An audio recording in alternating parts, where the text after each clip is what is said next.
ગૃહમંત્રી અમિત શાહ ગુરુવારે પશ્ચિમ બંગાળના ભવાનીપુરમાં રોડ શો યોજશે. તેમની સાથે ભાજપના સુવેન્દુ અધિકારી પણ છે, જેઓ આ મત વિસ્તારમાંથી ચૂંટણી લડી રહ્યા છે.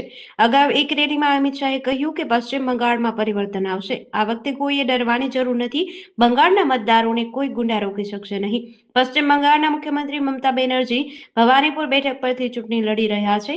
તેઓ નંદીગ્રામથી પણ ઉમેદવાર છે. દરમિયાન કેરળમાં યુડીએફે પોતાનો મેનિફેસ્ટો બહાર પાડ્યો છે. તેમાં કોલેજિયન છોકરીઓને માસિક 1,000 રૂપિયાની સહાય આપવાનું વચન આપ્યું છે, જ્યારે વેલફેર પેન્શન તરીકે દર મહિને 3,000 રૂપિયાની વાત કરી છે.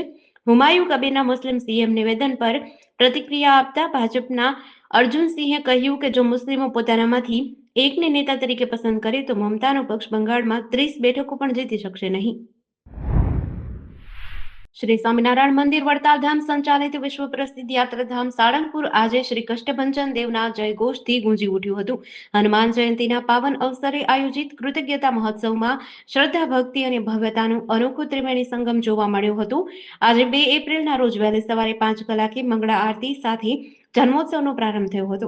સવારે 7 કલાકે શણગાર આરતીમાં જ્યારે દાદાના દર્શન ખુલ્યા ત્યારે ભક્તો મંત્રમુગ્ધ થઈ ગયા હતા. શ્રી કષ્ટભંજન દેવને 8 કિલો શુદ્ધ સોનામાંથી બનેલા રિયલ ડાયમંડ અને કિંમતી રત્નજડિત અલૌકિક સુવર્ણ વાઘા પહેરાવ્યા હતા. આ વાઘા તૈયાર કરવા માટે 100 સોનીએ સતત 1,050 કલાક સુધી મહેનત ઉઠાવી હતી. દાદાના પ્રાગટ્યને વધાવવા માટે મંદિર પરિસરમાં અદ્ભુત આયોજન કરાયું હતું. સવારે 7:30 કલાકે 151 કિલોની વિશાળ કેક કાપીને હનુમાન જન્મોત્સવની ઉજવણી કરાઈ હતી. આ જ સમયે આકાશમાંથી 1 લાખ રંગબેરંગી બલૂનનું ડ્રોપિંગ કરવામાં આવતા સમગ્ર પરિસર હર્ષોલ્લાસમાં ડૂબી ગયું હતું. રાજ્યમાં ભર ઉનાળે ખેડૂતોને ત્રીજી વખત કમોસમી વરસાદનો માર સહન કરવો પડી શકે છે. હાલમાં રાજ્ય તરફ 3 વરસાદી સિસ્ટમ એટલે કે સાયક્લોનિક સર્ક્યુલેશન, વેસ્ટર્ન ડિસ્ટર્બન્સ અને વરસાદી ટર્ફ સક્રિય થતા હવામાન વિભાગ દ્વારા વરસાદની આગાહી કરી છે. 4 એપ્રિલ સુધી રાજ્યમાં ભારે પવન અને ગાજવીજ સાથે વરસાદની આગાહી છે. બીજી તરફ હવામાન નિષ્ણાત અંબાલાલ પટેલે પણ 10 દિવસ સુધી એટલે કે 12 એપ્રિલ સુધી વિવિધ વિભાગોમાં વરસાદની સંભાવના વ્યક્ત કરી છે. ખાસ કરીને સૌરાષ્ટ્ર અને કચ્છના ભાગોમાં કરા સાથેના વરસાદની સંભાવના છે. આ સાથે જ મે મહિનામાં પણ વરસાદ અને વાવાઝોડું આવી શકે છે. હવામાન વિભાગના જણાવ્યા મુજબ આજે દક્ષિણ ગુજરાતમાં ગાજવીજ સાથે વરસાદની આગાહી છે. કચ્છ, બનાસકાંઠા, પાટણ, સાબરકાંઠા, મહેસાણા, દ્વારકા, પોરબંદર, જૂનાગઢ, ગીર સોમનાથ, અમરેલી, ભાવનગર, વડોદરા, ભરૂચ, છોટાઉદેપુર, દાહોદ, નર્મદા, સુરત, તાપી, નવસારી, ડાંગ, વલસાડ, દમણ, દાદરાનગર હવેલીમાં હળવાથી મધ્યમ વરસાદની આગાહી વ્યક્ત કરાઈ છે. ઘરેલું ફ્યુચર માર્કેટમાં ગુરુવારે 2 એપ્રિલના રોજ સોના ચાંદીના ભાવમાં જોરદાર ઘટાડો જોવા મળી રહ્યો છે. સોના અને ચાંદી બંનેના ભાવ તૂટી ગયા છે. અહેવાલ લખાય ત્યાં સુધીમાં મલ્ટી કોમોડિટી એક્સચેન્જ પર 5 જૂન 2026ની એક્સપાયરી વાળો ગોલ્ડ ફ્યુચર વાયદો આશરે 3,200 રૂપિયાના ઘટાડા સાથે ટ્રેડ કરી રહ્યો હતો. એમસીએક્સ પર ગોલ્ડ વાયદો 1,52,490 રૂપિયા પ્રતિ 10 ગ્રામ પર ઓપન થયો હતો.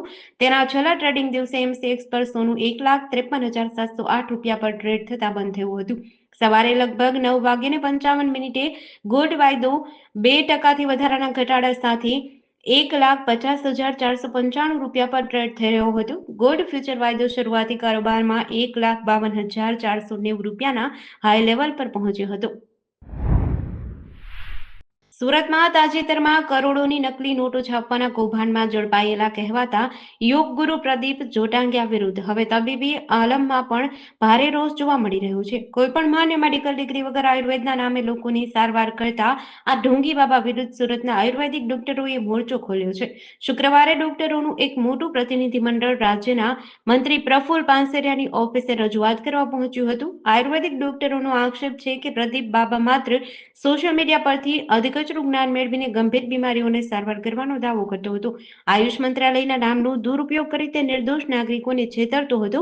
ડોક્ટરના મતે યોગ્ય શિક્ષણ વગર કરવામાં આવતી આવી ઊંટ વૈદ્યગીરી દર્દીઓના સ્વાસ્થ્ય માટે જીવલેણ સાબિત થઈ શકે છે. આ માત્ર આર્થિક છેતરપિંડી નથી, પરંતુ માનવ જીવન સાથે રમત છે. સુરતમાં આગામી સમયમાં મહાનગરપાલિકાની ચૂંટણીના ઢોલ વાગવા જઈ રહ્યા છે ત્યારે રાજકીય પક્ષો મતદારોને રીઝવવા મેદાને પડ્યા છે પરંતુ સુરતના વોર્ડ નંબર 28 પાંડેસરા વિસ્તારમાં આવેલા નાગસેન નગરના મતદારોનો મિજાજ કંઈક અલગ જ છે. નાગસેન નગરમાં માત્ર ગટર અને ગંદકીનું જ નરક નથી પણ દારૂના દૂષણે આખા વિસ્તારને સ્મશાનમાં ફેરવી દીધું છે. નાગસેન નગરમાં ગલીએ ગલીએ ગંદકી અને ઘરે ઘરે માતમ જોવા મળ્યો હતો. નેતાઓ સામે જનતાનો આક્રોશ જોવા મળ્યો હતો. કહ્યું કે આ વખતે વોટ નહીં મળે. સ્થાનિક ઉષાબેને કહ્યું કે મારી નજર સામે આ વિસ્તારના કપિલ, પિન્ટુ, સુનિલ અને દાદા મોરે જેવા 100થી વધુ યુવાનો દારૂ પીને મરી ગયા છે. નાગસેન નગરમાં પ્રવેશતાની સાથે જ વિકાસના દાવાઓની પોલ ખુલે છે.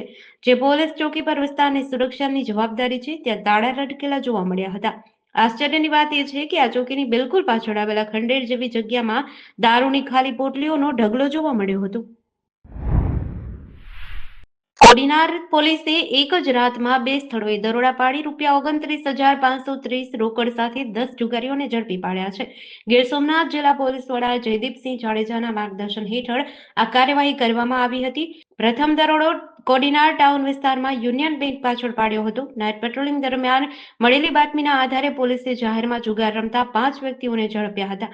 તેમની પાસેથી ₹16,410 રોકડા અને 52 ગંજીપાના જપ્ત કર્યા હતા. બીજા દરોડામાં માર્કેટિંગ યાર્ડ નજીકથી જાહેરમાં જુગાર રમતા અન્ય 5 વ્યક્તિઓને ઝડપ્યા હતા. આ સ્થળેથી 13,120 રોકડા અને ગંજીપાના કબજે કર્યા હતા. બંને દરોડાના સંદર્ભમાં કોડીનાર પોલીસ સ્ટેશનમાં જુગાર ધારા કલમ 12 હેઠળ ગુનો નોંધવામાં આવ્યો છે. પાટણ નગરપાલિકાના ચીફ ઓફિસર હિરલબેન ઠાકરે માખણીયા વિસ્તારમાં લેગસી વેસ્ટના નિકાલના કોન્ટ્રાક્ટમાં સમયમર્યાદા પૂર્ણ ન થતા અને વ્યાપક અનિયમિતતાઓ બદલ કડક કાર્યવાહી કરી છે. તેમણે કોન્ટ્રાક્ટર એજન્સી નાગેશ કોર્પોરેશનને ₹6,83,62,240ની રકમ 15 દિવસમાં નગરપાલિકામાં જમા કરાવવાનો આદેશ આપ્યો છે. જો આ રકમ નિયત સમયમાં જમા નહીં થાય તો એજન્સી સામે ભારતીય દંડ સંહિતા મુજબ કાયદેસરની કાર્યવાહી કરવાની સ્પષ્ટ ચેતવણી આપી છે. નગરપાલિકા દ્વારા નાગેશ કોર્પોરેશનને વર્ષ 2023માં 73% ઊંચા ભાવે કચરાના નિકાલ માટેનો વર્ક ઓર્ડર આપ્યો હતો. ચીફ ઓફિસરની તપાસમાં સામે આવ્યું છે કે એજન્સીએ 1 માર્ચ 2025ના રોજ સેનેટરી ઇન્સ્પેક્ટર પાસેથી ખોટી રીતે કામ પૂર્ણ થયાનું પ્રમાણપત્ર મેળવી લીધું હતું. સુપ્રીમ કોર્ટે ગુરુવારે પશ્ચિમ બંગાળના માલદા જિલ્લામાં એસઆઈઆર સાથે સંકળાયેલા 7 ચૂંટણી નિરીક્ષકોને બંધક બનાવવાની ઘટના પર નારાજગી વ્યક્ત કરી છે. સુપ્રીમ કોર્ટે કહ્યું કે તેમને 9 કલાક સુધી બંધક બનાવી રાખવામાં આવ્યા. ખાવા પીવાનું પણ મળ્યું નહીં. આ ઘટના સુનિયોજિત અને ઉશ્કેરણીજનક છે. તેનો હેતુ ન્યાયિક અધિકારોનું મનોબળ તોડવાનો અને ચૂંટણી પ્રક્રિયાને રોકવાનો છે. સીજેઆઈ સૂર્યકાંત અને જસ્ટિસ જોય માલ્યા બાગચી અને જસ્ટિસ વિપુલ એમ પંચોલેની બેન્ચે કહ્યું કે રાજ્યમાં કાયદો અને વ્યવસ્થા પડી ભાંગી છે. બેન્ચે રાજ્યના ગૃહ સચિવ, ડીજીપી અને અન્ય અધિકારીઓ પાસેથી તેમની નિષ્ક્રિયતા પર જવાબ માંગ્યો હતો. ખરેખર 7 ન્યાયિક અધિકારીઓ બુધવારે માલદાના બીડીઓ ઓફિસ પર પહોંચ્યા હતા. તેમાં 3 મહિલાઓ હતી. ત્યારે જ મતદાર યાદીમાંથી નામ કપાવવાના વિરોધમાં હજારો લોકોએ ઓફિસને ઘેરી લીધી હતી. સુપ્રીમ કોર્ટે કહ્યું કે આ ઘટનાની તપાસ સીબીઆઈ કે એનઆઈએ જેવી સ્વતંત્ર એજન્સી દ્વારા કરવામાં આવે. એજન્સી સીધી કોર્ટને રિપોર્ટ કરશે. બોટાદ જિલ્લાના કાનિયાડ ગામે ઉમરાળા રોડ પર આવેલી એક વાડીમાં નવજાત શિશુ મળી આવ્યું છે. આ ઘટનાથી વિસ્તારમાં ચકચાર મચી છે. વાડીમાં લીલી જુવારના પાક વચ્ચેથી આ નવજાત શિશુ મળ્યું હતું. સ્થાનિકો દ્વારા આ અંગે પાળિયાદ પોલીસને જાણ કરી હતી. માહિતી મળતા જ પાળિયાદ પોલીસ દોડી ગઈ હતી. પોલીસે તાત્કાલિક નવજાત શિશુને સારવાર અર્થે ભાવનગરની હોસ્પિટલમાં ખસેડ્યું હતું. હાલ પાળિયાદ પોલીસે નવજાત શિશુને ત્યજી દેનાર માતા-પિતા કોણ છે અને કયા સંજોગોમાં તેને ત્યજી દેવામાં આવ્યું તે દિશામાં તપાસ હાથ ધરી છે.